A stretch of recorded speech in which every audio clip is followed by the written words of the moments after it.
The Binding Problem by Samantha Hamburger. The article I critically reviewed is called Failure of Color and Contrast Polarity Identification at Threshold for Detection of Motion in Global Form by Seymour, McDonald, and Clifford. What is the binding problem? Evidence suggests that visual information is processed in a modular way, meaning that different aspects of visual input are separated and processed through different visual streams in the brain. Thus, the process in which unconscious visual input is bound together to form our conscious perception of the world has become known as the binding problem. Scientists at the California Institute of Technology have developed this misbinding illusion. Stare at the center of the image and notice which way the red dots are moving. Now stare 3 centimeters from the left side of the image and notice the movement of the red dots. In the center of the screen, it should appear as the red dots are moving downward, and on the left it should appear as if the red dots are moving up. What's really happening is that the screen is broken into 3 columns. In the 2 outer columns, the red dots are moving up and green dots down, where in the middle column, the red dots are moving down and green dots moving up. The brain is incorrectly binding color and motion dependent on where we fixate our gaze, resulting in our incorrect perception of that movement. One theory that seeks to explain the binding problem is the feature integration theory. This theory suggests that an overall object is first analyzed for details such as shape, color, orientation, etc., with each feature processed in different streams of the brain. Then, when we actively attend to the image, we are able to join individual features and perceive the whole object. This image uses visual application of the figure integration theory. Can you find the yellow square? Temporal synchronization theory focuses heavily on neural mechanisms of vision and suggests that there is a relationship between neural encoding of an object and feature binding.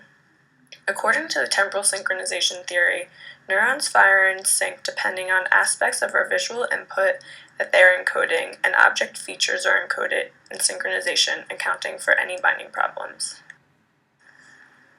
Seymour and colleagues conducted their study using 3 different experiments. They did this by operationalizing detection and identification sensitivity as a function of duration, contrast polarity, and coherence. They tested 4 subjects using a 2x2 forced choice paradigm, running 60 trials per condition for each experiment. They manipulated motion strength, duration, contrast, and coherence of the features. Above is an example of a global motion signal paradigm and a global form signal paradigm.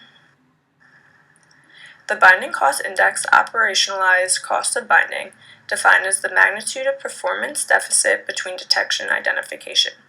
This can be visualized as the area under the line of unit slope and the curve joining the data points.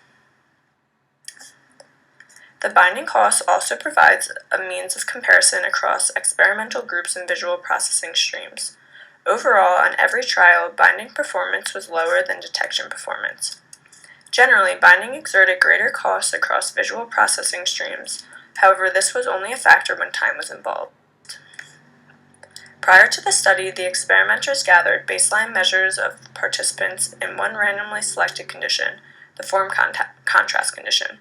When comparing the experimental group, the blue bar, and the control group, the brown bar, there was significant difference indicating that the results cannot be explained solely by the experimental design. The binding effect is an interest of many fields. The study was conducted under psychophysical framework, and the findings are in line with much of the research already conducted. The findings largely fall in line with the figure integration theory, supporting the notion that attention may play a role in the detection and identification of features. However, more research is required to further explore other factors that influence visual processing. I would like to investigate the relationship between feature integration and attentional demands as a function of time. This can be done by adapting the experiment to focus on features that are considered more global and local in nature, such as the integration of contrast and control. I hypothesize that if full attention is allocated and the input is viewed for a sufficient duration, the processing of feature integration will require a larger cognitive demand but will result in more accurate perception. Overall, there are many directions to take future research, and I hope to expand upon Seymour and colleagues' work by using this article as foundation for my group research project.